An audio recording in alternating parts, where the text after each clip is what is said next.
Hello, I'm Professor Tim Spiller from the University of York, and thank you very much for giving me this opportunity to talk to you about quantum technologies. So I'm going to talk to you mainly about quantum communications technologies, but I'll give a bit more of an overview first. So what I aim to do in this talk is to give you an introduction to the whole idea of quantum technologies and some of the fundamental features of quantum physics that underpin these.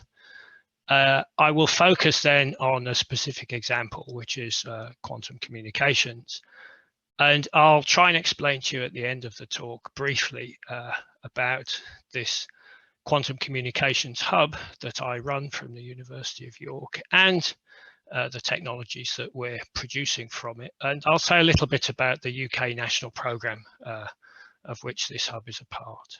So the idea of new quantum technologies is that they are significantly different from the familiar technologies that we have around us. So we all use ordinary information technology every day, and indeed I'm delivering this talk through conventional IT. And quantum physics has helped develop conventional IT through our understanding of semiconductors and semiconductor devices and lasers and so on. But the important point to appreciate about conventional IT is that it manipulates information, it stores it, processes, communicates it according to conventional familiar laws. And so the laws of classical physics, if you like, are what underpin the way ordinary IT works in terms of how it moves information around. Now, the whole point about quantum technologies is that they do things differently. So new quantum technologies actually handle, so they process, communicate, store information in a fundamentally different way from ordinary IT, because the way they manipulate information is actually underpinned by the fundamental features of quantum physics. And I mentioned a few here, the idea of superposition or entanglement, or what happens when you perform a quantum measurement. Now, these features of quantum physics have been understood for a long time. So it's 43 years since I went off to university to start learning about quantum physics. And these features were already appreciated and understood at that time. But when I was learning about quantum physics, nobody told me that these fundamental and interesting features would actually feature in everyday technologies in the future. That was not known. So I've witnessed that development over the last 40 odd years. And we now know that these technologies can work. And the really interesting thing about them is because they manipulate information in a different way, they have new and novel abilities, and therefore the potential to outperform conventional IT, certainly at some tasks. And so in this talk, I'll try and give you a flavor of the whole subject, but I'm going to focus on communications. So let me start with ordinary IT. And so today, essentially everything that we do with ordinary information technology involves digital information. So everything that we love and process and store and communicate to each other in terms of information, all of this sort of stuff, in order to move it around and manipulate it, it gets encoded digitally into big long strings of zeros and ones. That's the way we can move information around and protect it against errors and corruption and so on. So that's how ordinary IT works. It works in terms of ones and zeros, or bits as they're called. So binary digits, ones and zeros. Now, it depends on what you're doing as to how a bit is represented. So inside the chip in a computer, a bit could be one of two different voltage states across a transistor. It could be a 0 or 1 represented that way. If we're talking about storage, a bit of information could be a tiny little magnetic domain pointing in one direction or another to represent a 0 or a 1 on a disk or recording tape or something like that. If we're talking about information moving, a 1 or a 0 could be two different electrical signals propagating down a wire or a track on a chip inside a computer. Over longer distances, might be two different light pulses or two different forms of a light pulse traveling down an optical fiber. The whole point about bits is that they're always either in a 1 or a 0. These are the two states available to them. So that's very quickly how ordinary conventional information technology works.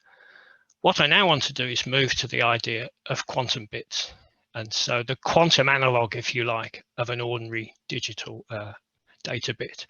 And the first thing to note about a single quantum bit is that it has much more freedom than its conventional counterpart. And so the two states of an ordinary data bit, the 0 and the 1, are just two possible states out of a great many that are available to a quantum bit. So you can think of a quantum bit actually as living on the surface of a sphere. And the quantum bit is allowed to be anywhere on the surface of the sphere. It has that whole sphere of possible states in which it can reside. The two conventional bit states, the 0 and the 1, can be represented by the two poles. So we could put 0 at the North Pole and 1 at the South Pole. So an ordinary bit only has these two possible states accessible to it. A quantum bit has the whole surface of a sphere. So it clearly has much more freedom. And so as far as a quantum bit is concerned, we could take two states opposite each other on the equator, these two red ones here, 0 here and 1 here. We could take those two states.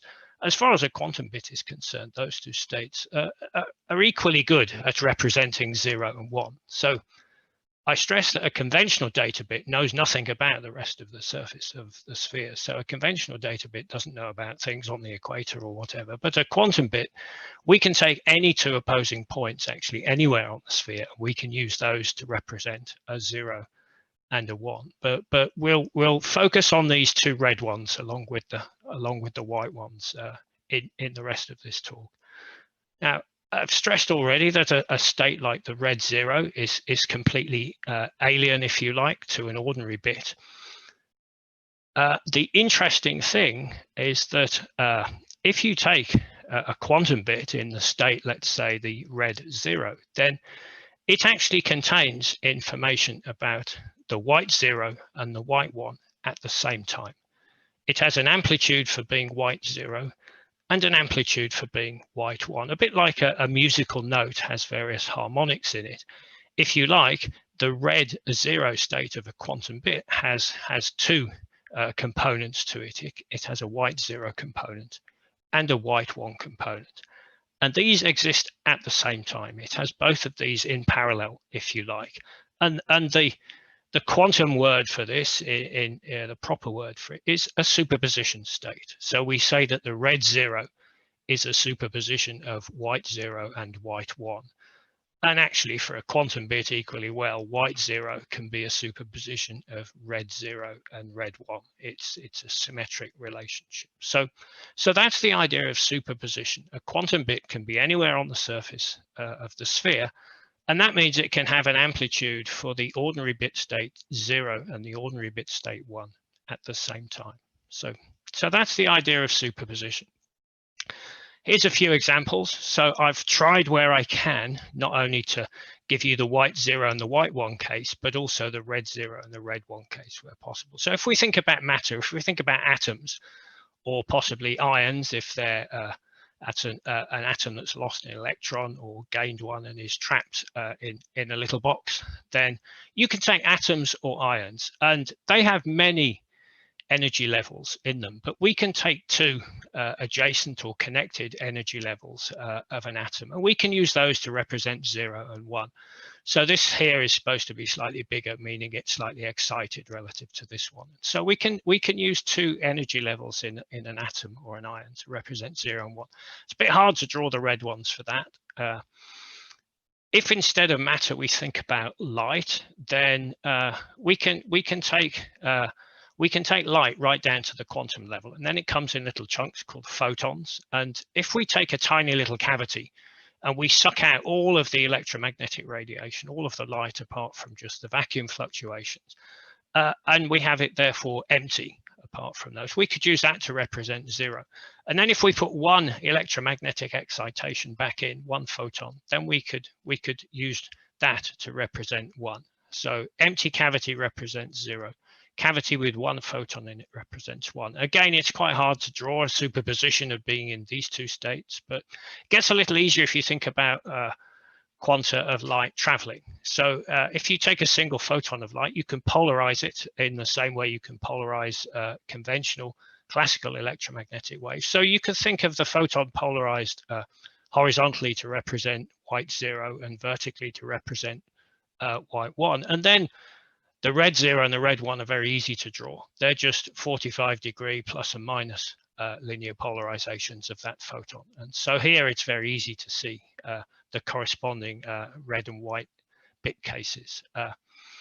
Also with traveling photons, you can encode information into which way they go through some kind of device. So if a photon goes that way through some kind of interferometric device, then you could represent that with 0. And if it goes the other way, you could represent 1. And here I've tried to draw the red ones in that if the photon goes through both paths with a relative phase of let's say 0, then that could represent red 0. And if it goes with a relative minus sign, so that would be a relative phase of pi, then that could represent the red 1. And so which path information can be used to encode data as well. If we go back to matter and if we think about something like an electron not only has charge, it has a tiny magnetic moment. And if we stick that electron in a magnetic field, then the two preferred energy eigenstates for that electron are either to align with or against the magnetic field if this field is upwards. On the other hand, here it's also quite straightforward to draw the red ones in that if we let the electron magnetic moment point sideways to the right or to the left, then we can use those two states of the electron to represent the red 0 and the red 1. Again, if you think about matter, so think about an electron in a tiny bit of semiconductor. If that semiconductor has a little barrier in it, then whether the electron sits one side of the barrier or the other could be used to represent white 0 and white 1.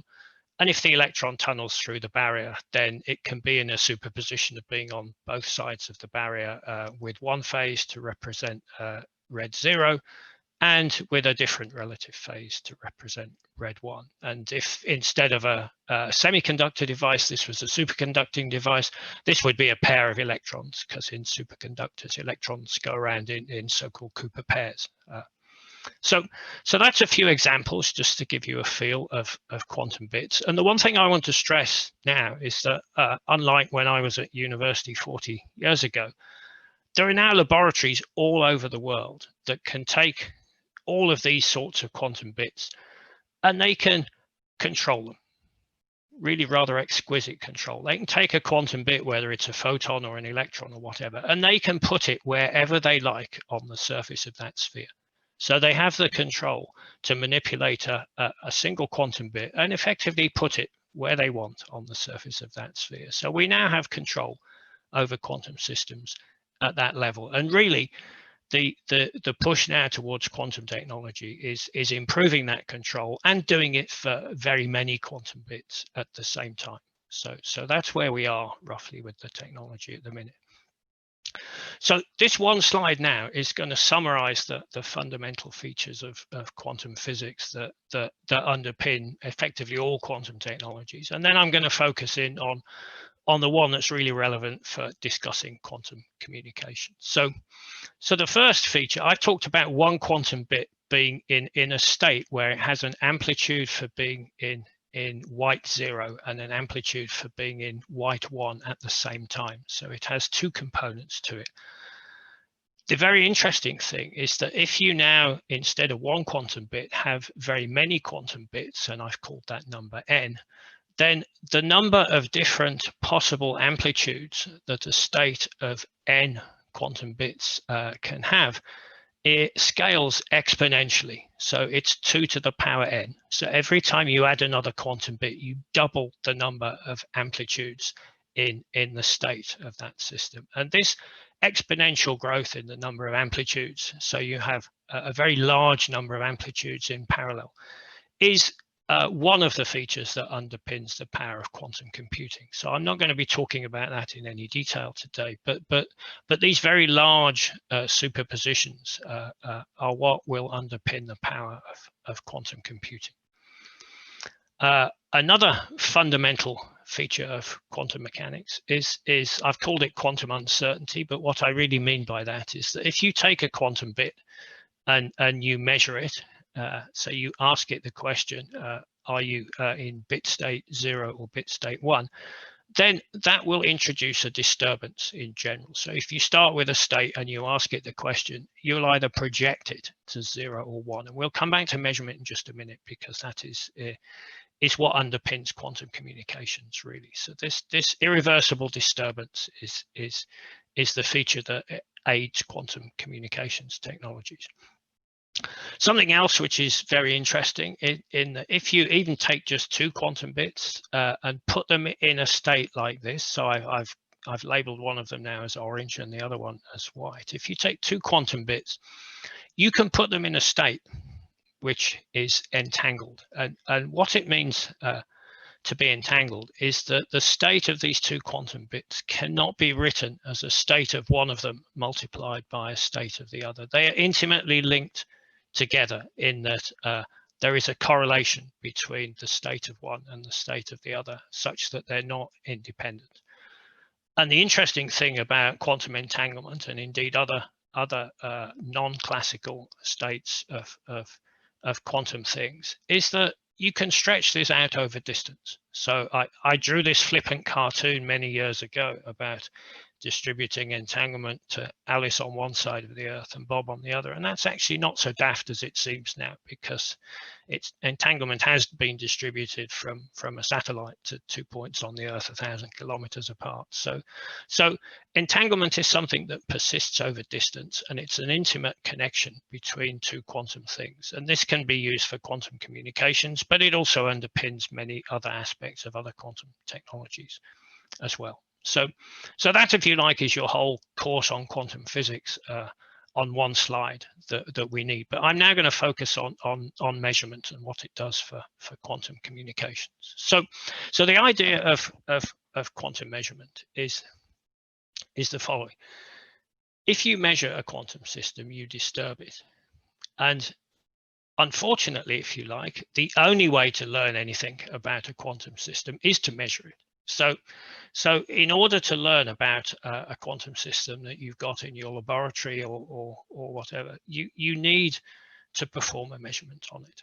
And this measurement will, in general, impart a disturbance to the quantum system. And this disturbance, I stress, is fundamental. It's built into nature. So it's not just that my experimental colleagues in their laboratories are just not very good at the minute, and in a few years' time they'll be able to get around this.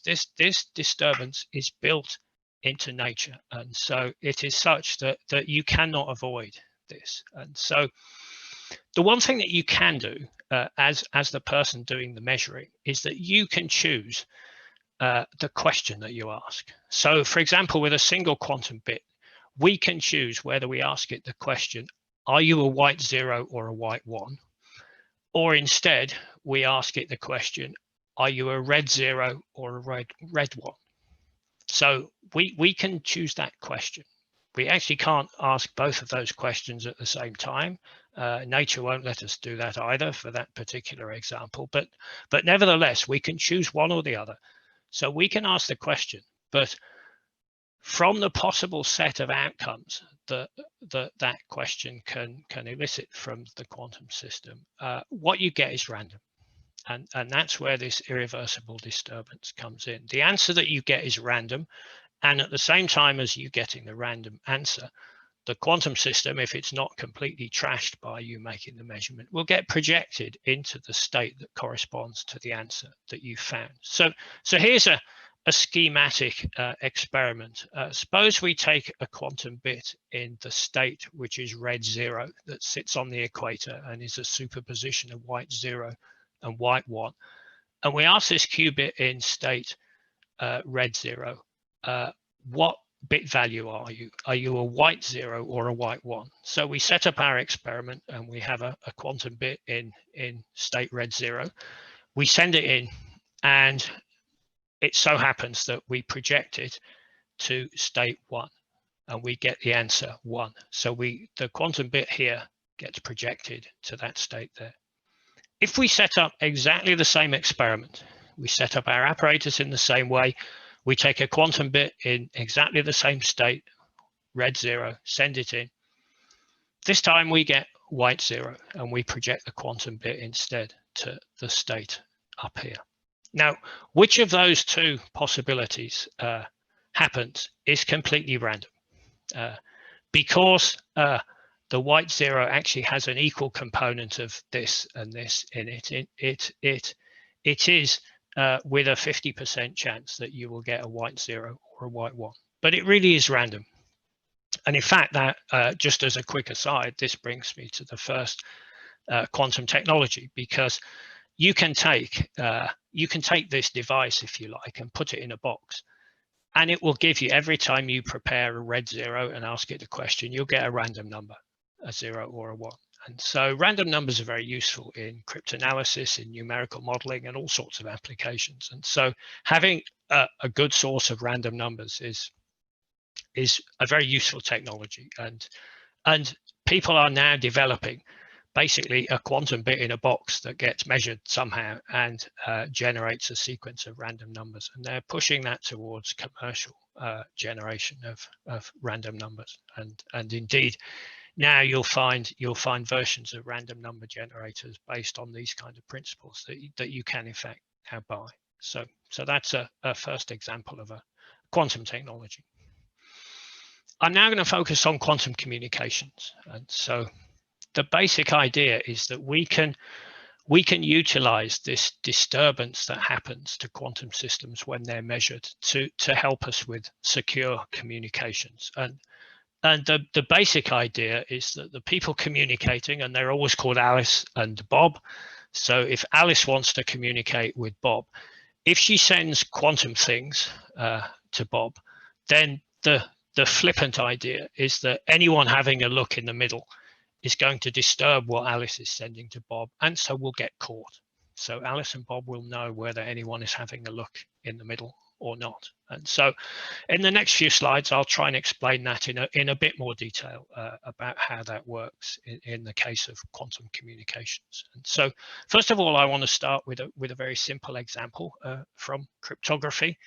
So this is just conventional cryptography. This is people wanting to communicate securely, secretly between them. And so the really only mathematically known and guaranteed secure communication system is called a one-time pad. And the way a one-time pad works is that if Alice and Bob want, let's say Alice wants to send a secret message to Bob, then Alice and Bob need to share a secret key in advance. So Alice and Bob need to have a string of random bits that they share and only they share. And that needs to be as long as the message to be sent. And if Alice and Bob have that secret shared bit string beforehand, then it's very neat mathematics to see how they can communicate. So what happens is that Alice takes her message written out in binary, whatever that is, converts it into zeros and ones. So that's Alice's message. She takes the key that she's got, this string of random numbers, she writes it underneath the message, and she just does binary addition and no carries. So 0 plus 1 is 1, 1 plus 0 is 1, 0 plus 0 gives 0, and 1 plus 1 also gives 0. So Alice does binary addition, no carries, and then she ends up with what's called a cryptogram. So this is her message, which has been encrypted with the secret key. And she can send that message now across to Bob. When Bob receives it, he has the same shared key, so he writes it out underneath. He does binary addition with no carries, and beautifully out pops the message. If you add 1 twice or 0 twice, you're going to get back to where you started. And so the message pops out. However, the really clever thing is that if the shared key that Alice and Bob had was just a string of random numbers, then if an eavesdropper intercepts this cryptogram, what she sees is a string of random numbers, because if you add this randomness to the message, what you end up with is randomness. And so the eavesdropper will just see random bits or noise. She won't have a clue other than guessing what's in the message. So the only way an eavesdropper can eavesdrop is to know something about the secret key. So if you like, this has just moved the problem. What it's done is it's said that what Alice and Bob really need to do is they need to securely share a key beforehand to send their secret message. And so the thing that really requires the security is the sharing of the key. So if Alice just packages the key up and sends it to Bob earlier, then she doesn't know if she sent that by conventional means. She doesn't know whether anyone else has had a look at the message before Bob receives it. She can't be sure that Eve hasn't had a crafty look at that key and noted it down.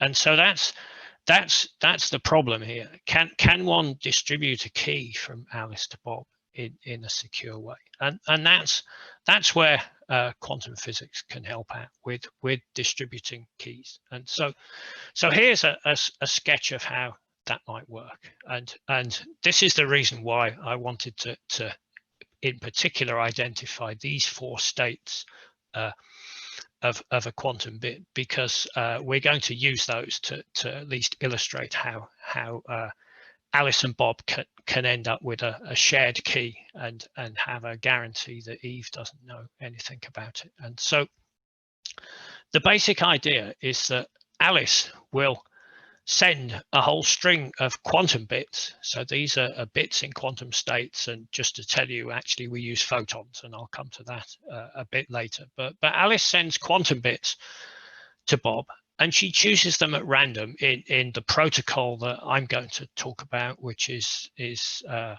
actually named after Charles Bennett and Gilles Brassard. It's called BB84 because they invented it actually in 1984. So this protocol says that Alice picks at random a quantum bit in one of these 4 states and sends it to Bob. And she does that very many times. And so, here's an example where Alice sends a string of random bits to Bob. And so there we are. He's received all of those.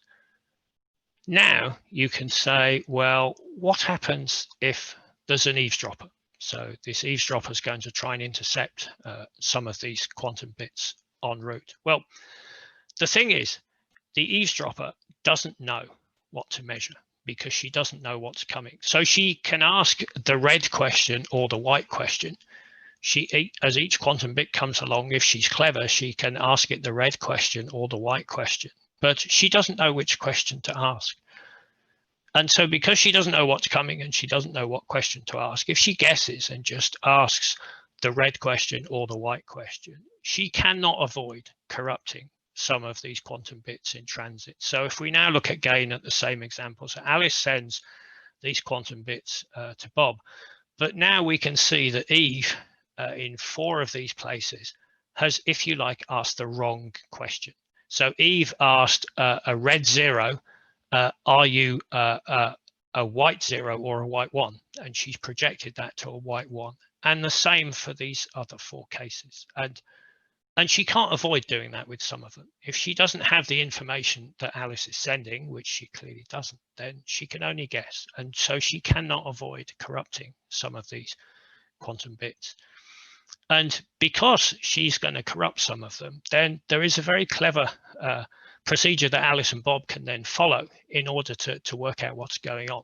Now, at this point, you're probably thinking, aha, but Bob can only measure quantum bits as well.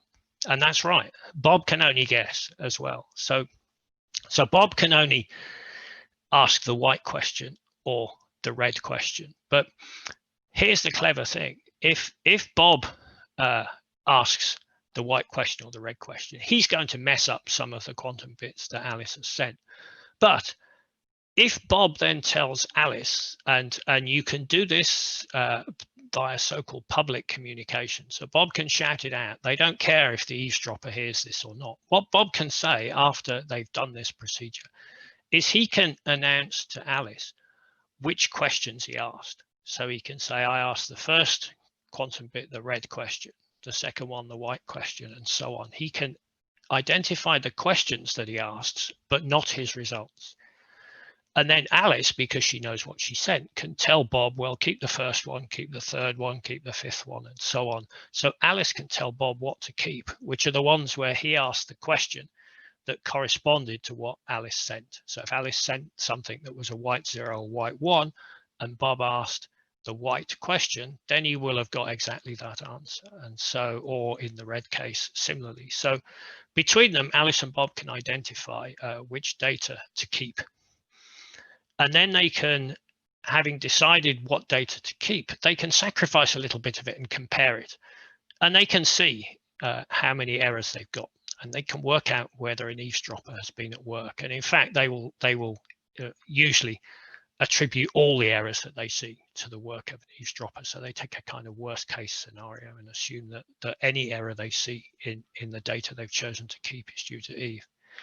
After that, they can then perform some clever mathematics, and they can exchange bits of information about the data set that they've got. They can break it up into bits and reveal certain parts of it, and they can actually identify where errors are in the data that they've chosen to keep, and they can correct them. And then after that, they can actually compress down to a smaller number of bits. And that final smaller number of bits that they keep is a, if you like, quantum secure key. They can put a bound on the amount of information that Eve can possibly know about that shared key. And so through this, they can actually share a key and overcome the eavesdropper. So that's a sort of sketch of the way that quantum key distribution works.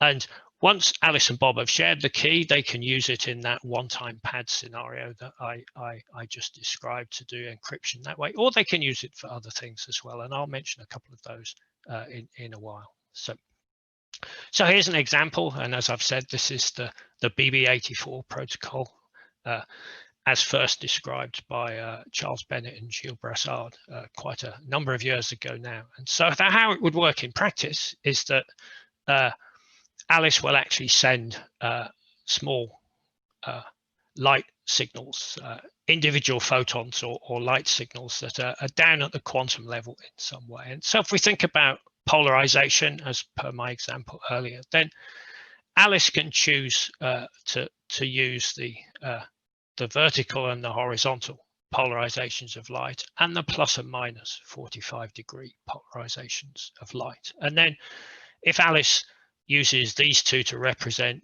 white 0 and white 1, and these two to represent red 0 and red 1, then the way Bob asks his question is that he measures the polarization of light either in the horizontal vertical basis or the plus and minus 45-degree basis. And so if Alice sends photons to Bob, he will then, after he's measured them all, announce his list of measurements that he made, either the white one or the red one, but clearly not his results. And then Alice tells him what to keep, and they can agree a protocol for identifying zeros and ones in this. So here's an example of the start of a transmission. If Alice sends photons polarized, this one's vertical, this one's at plus 45 again, horizontal, and so on. Alice sends a big long string of photons like that. Bob chooses at random which question to ask. And then when he tells Alice which questions he asks, she tells him which ones they're going to keep. And then they can identify using this, for example, identification of the polarizations. They'll keep the first one, the third one, the fourth one, and so on. And they'll identify those as ones and zeros. And so this is the way that Alice and Bob can share a key between them. What about Eve? Well, as I've said, actually, this is another important point, which I'll only mention in passing, but it is, you might also think, well, can't Eve do something clever and just copy the quantum bits as they're flying past and then measure her copy and see what Alice and Bob have got that way? Well, no, I'm afraid she can't, because nature won't let her do that either. Part and parcel of quantum mechanics, along with this irreversibility of measurement, is that you can't copy things. So Eve cannot make a faithful copy of a quantum bit either. So she can try to do what Bob does. She can guess a basis. She can ask the white question or the red question. And when she gets a result, she can then hastily send a photon along in the result that she's just got and hope that Bob doesn't notice. But I'm afraid he will, because she will inject errors into this. So if we imagine that Eve is guessing at random, out of the results that Alice and Bob chose to keep, so these are the ones where Bob measured in the correct basis, if you like, that's the basis in which Alice sent, then Eve will have guessed wrong half the time. She will have guessed the other one. So Eve will have guessed wrong half the time, and half of the wrong photons that Eve then sends along will get projected back by Bob's measurement to the correct value that Alice in fact sent in the first place, and half of them won't. So if Eve intercepts everything, she will corrupt 25% of it out of the results that Alice and Bob choose to keep. So this is why when Alice and Bob make a comparison of their data afterwards, a small amount of it to estimate the error rate, if they see 25% error rate, then they know that Eve has intercepted everything. So Eve has then effectively denied service, and Alice and Bob can't exchange a key, and they have to start again. If Eve tries to do something more clever, it doesn't matter. She can come up with all sorts of crafty eavesdropping strategies, but in the end, she will not be able to learn anything about the secret key that Alice and Bob share without injecting some disturbance that is built into quantum physics and into nature, if you like. So there we are. That's how the eavesdropping works. Just to give you a rough idea, if Alice and Bob follow through this protocol, then if they see errors in the data that they choose to keep around 4%, then they have to compress down. And if they keep around 2000 bits, they have to compress that down by a factor of about 3 in order to get a secure key where they can guarantee that Eve knows only 1/1,000,000th of one of the bits or less in terms of information. If the error rate's somewhat higher, they have to compress a lot more. And by about 11%, the error rate is such that actually Alice and Bob cannot get anything useful out. So the error rate needs to be single figure percentages, but you can handle an error rate of quite a few percent. And so the system is robust against errors. Okay, so where are we today with quantum key distribution? Well, these systems have actually existed now for about 20 years in prototype and laboratory form. And as I've said, what happens is in reality, we use light, we use photons or states that are very close approximations to photons. And you can send these quantum light signals either through optical fiber or through free space. And so Alice can send a signal through an optical fiber, which might be buried or it might actually be above ground. It doesn't matter to Bob, or she can send it through free space. Now, in terms of experiments, the very first ones were done about 20 years ago now, and this one under Lake Geneva, Nicolas Gisin reminded us at a recent conference that this is still running, and it's been running for about 20 years now. So there have been demonstrations over the last 20 years of key distribution through significant distances of optical fiber, many tens of kilometers. And in the last 5 or so years, in fact, with clever new protocols and that, people have now got to many hundreds of kilometers of optical fiber in terms of quantum key distribution. And if you're prepared to accept physically trusted sites along the distance of the fiber, where if you like, one Alice passes to a different Bob and then the key gets relayed on, then you can go thousands of kilometers. And the Chinese have built a QKD fiber network that goes from Beijing to Shanghai. So that goes over a great long distance with some trusted nodes in. But the bottom line is you can now go hundreds of kilometers of fiber with quantum key distribution. And the distances are also similar with free space. So, well, I think actually the very first quantum key distribution experiment through free space was done by John Rarity many years ago from a laboratory to a local pub. Over a couple of kilometers, but the first significant distance demonstration was done between two mountains in the Alps over a distance of 23 kilometers between two mountains, and then it was done between two of the Canary Islands over 120 kilometers. And one of the reasons for doing free space experiments was to actually see how much atmosphere you could get through, because people were interested in going between a satellite and the ground. And indeed, satellite to ground quantum key distribution has now been demonstrated, and there will be many tests and experiments on this over the coming years.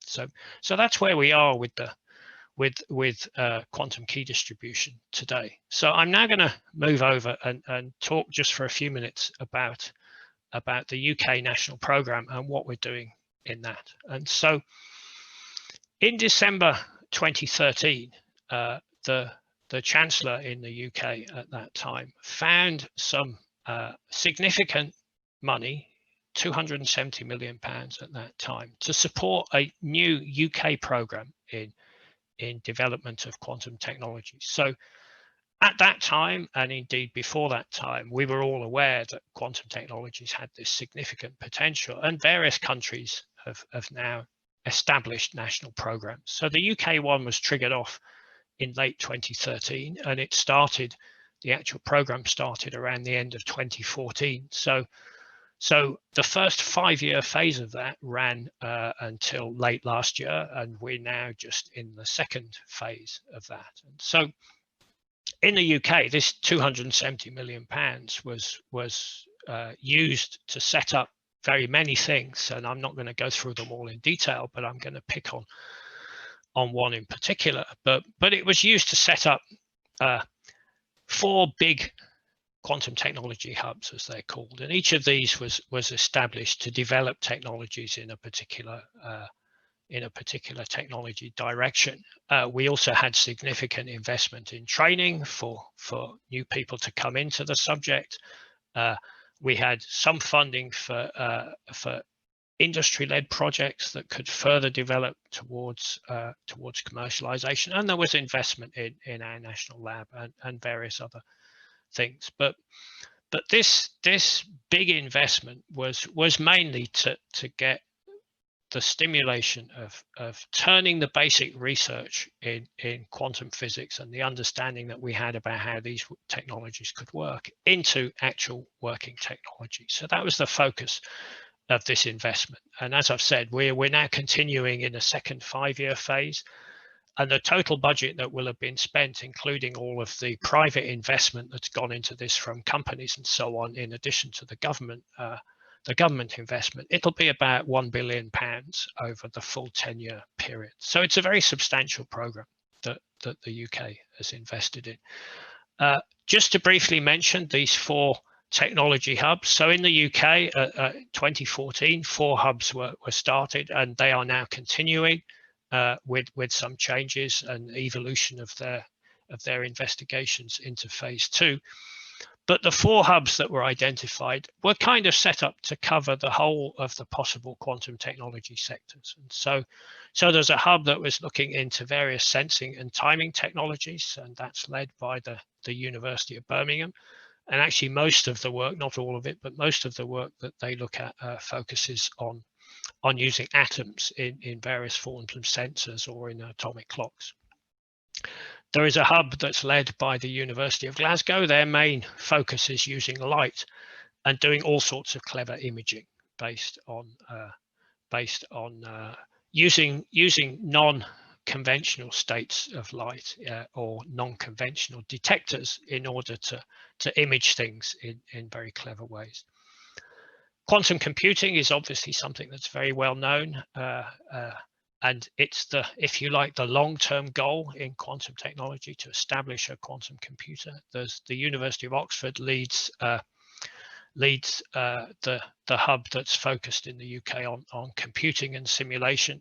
Most of their work, or a lot of their work in phase one, was focused on the idea of trapping ions and using those as the quantum bits for a quantum computer.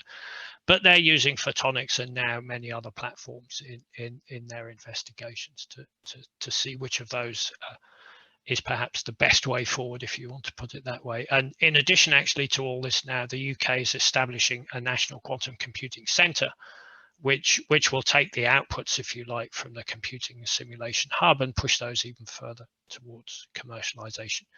So that leaves the final one, which is the Quantum Communications Hub, which is the one that I lead from the University of York. And our focus is on communications, and certainly in phase one was mainly on key distribution, and mostly will be in phase two as well. So let me just say a little about the Quantum Communications Hub, what we've done, if you like, over the last 5 years. So this is what we said we would do in our research proposal. So, or rather, it wasn't a research proposal, it was a technology development proposal. So you'll note here that this doesn't say we're going to research new quantum physics. What it says is we're going to push quantum communications technologies towards commercialization.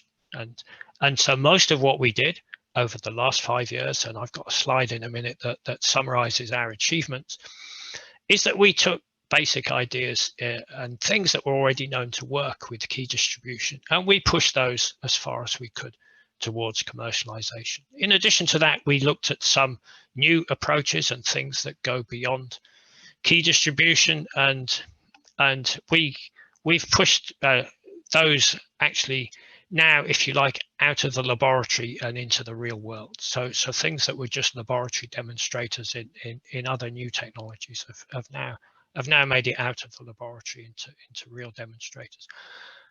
Out of the original £270 million budget, we got about 1/10 of it for our hub, and so that sounds quite a lot of money, but when you consider it's spent over 5 years and it's spent over very many partners, then actually we've received support from other places as well to do this delivery. So just to remind you about key distribution, I've tried to explain if you like, where the quantum part comes in, at least in a hand-waving fashion in this presentation. But what I want to stress is that in terms of the quantum aspects of the technology, there are two pieces to it. So Alice and Bob sharing a key is one quantum part. So Alice and Bob need to use quantum states, quantum bits, and Alice sends them to Bob, or they get distributed to Alice and Bob, whatever protocol you're using. So that aspect is the quantum part. Once Alice and Bob have shared a key, and they have a shared key, then I mentioned the one-time pad as one example of the use of that key, where if you've got your secret key and you've got a message, you can use the one-time pad to send it. But you can use other forms of data encryption. You can use your shared key in a more economical fashion, in some kind of encryption engine, or you can use it as a kind of rolling pin number, if you like, or to get through a door securely, or whatever. There are once you have shared keys, there are many applications that you can use them for, and the application or the use is nothing to do with quantum physics. Once the keys exist, they are ordinary information that Alice and Bob share, and you can use that for all sorts of things. The one thing I want to stress, it was in the name, but I didn't stress it earlier in the talk, is that keys are in general consumables. So a one-time pad is called a one-time pad because you should only ever use the key once, and you should make sure that you delete it properly after you've used it, so that no one else can then subsequently use it to decrypt your message that they intercepted earlier. So in general, it doesn't matter what application, keys are consumables. You use them once, then you delete them. And so because of that, you use them up, in which case you do have to replenish them every so often. And that replenishment, in the same way as the original distribution, is where quantum comes back in. And so the quantum part is the key distribution and the key replenishment, and the use is not quantum. So that's the idea. Just to give you a feel for I mentioned the University of York leads the Quantum Communications Hub. This is the list of all our partners that have been working within the hub in either phase 1 or phase 2 or both. And each of the other 4 hubs will show you a very similar slide to this. Indeed, we work with some of the other hubs, you'll note. But each of the hubs in the UK is a very large collaboration between a number of universities and national laboratories and industry, very importantly. And so it's a big team effort. So each of the hubs, in order to deliver these new technologies, works in a very large team in order to deliver. So what did we do in the last 5 years? Very briefly, well, there were 3 main things that we investigated with key distribution. We looked at short range key distribution, where in the future you would like to have the transmitter Alice, if you like, in your phone and the receiver Bob in the wall somewhere, and then you can share keys with your employer or the bank or the government or whatever. So short range free space key distribution for consumers. A lot of work we did also was putting a key distribution on chip.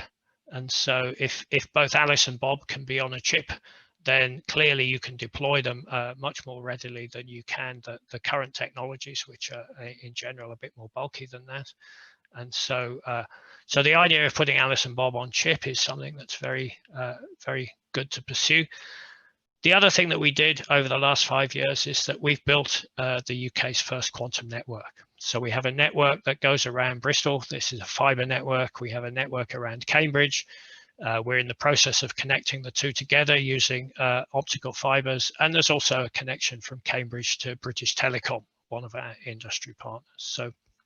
So we've built, and we're now utilizing for demonstration, the UK's first quantum network.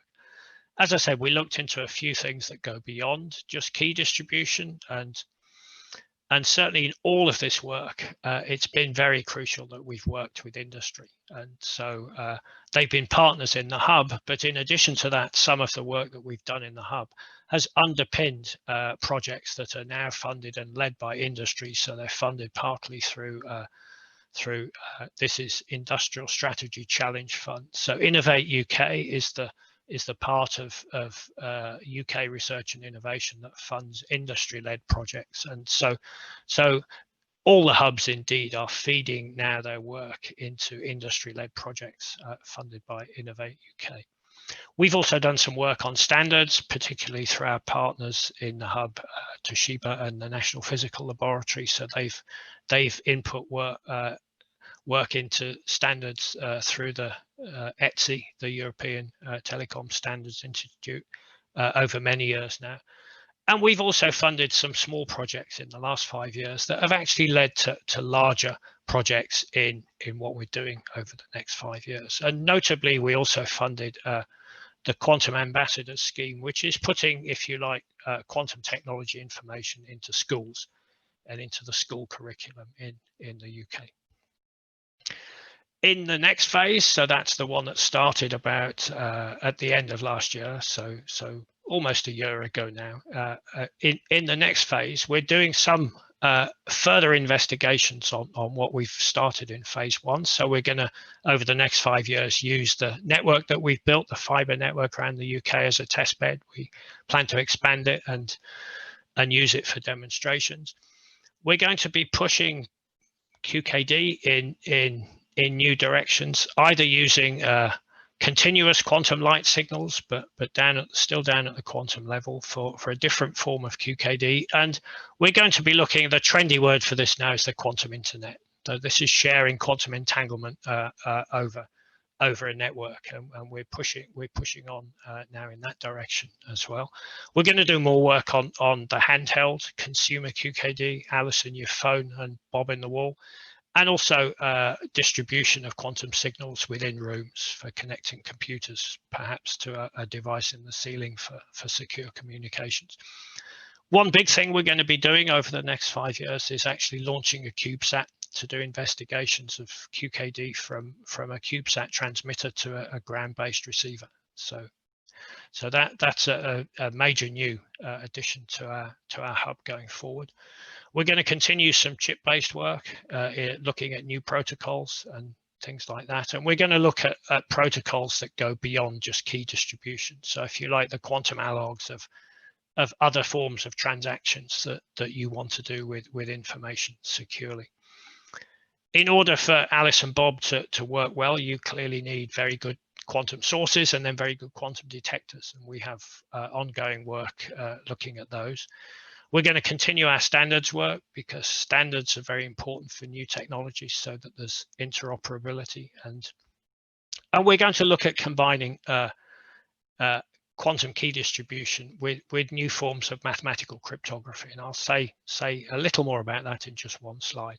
And obviously we need to test everything and make sure that it functions not just as individual devices, but as a completely secure system end to end. So in terms of, so this is just to close. I've said I've focused on communications technologies, and security is becoming an issue, cyber security at the minute. And part of that is because of, although I haven't spoken about quantum computers today, we do know that as people strive to build these large machines, we do know that powerful quantum computers will render a lot of current cryptography vulnerable. So cryptography that can't be broken with conventional computers will be broken with large quantum computers. And so there is this looming threat that our current cryptography, stuff that we use all over the internet, needs to be dealt with. We need to improve it somehow. Even now, if you're worried about data that's being sent around securely that needs a long security shelf life into the future, even now we should be worried. If the desired security shelf life is longer than the time you think it will take people to develop a quantum computer from now, you should be worried already and looking to retool, if you like, or change the crypto that you use. Now, I haven't talked about new quantum sensors at all, but you might also think that as well as the quantum computing threat, there could be a threat from clever quantum sensors that could eavesdrop on your quantum signals. Well, actually, that's not the case. And what we do know is that secure quantum communications technologies will be secure going forward in the sense that they will not be vulnerable to this kind of attack with a quantum computer, nor will they be vulnerable to clever eavesdropping with quantum sensors. So we know that, and that's very good to have that to look forward to as a kind of future proof of security. In addition to quantum stuff, people are developing new mathematical crypto, which will not be vulnerable to quantum computer attacks, certainly from the algorithms that we know at the moment, in the same way that current crypto would. And I think it's probably very likely that it will be a combination of these two things. It will be secure quantum communications technologies along with new mathematical crypto that put together that will actually give us the truly quantum safe, secure communications in the future. So that's it. That's everything that I would like to cover today. I'm just going to close by leaving you with a list of links. So I'll leave this slide up so that you can note these down and pursue them if you wish. The UK National Quantum Technologies Programme has a website, and you can find information and link to all of the hubs through that. We have our hub website with various resources on it, and we have various videos that you can watch on our YouTube channel if you just search for that.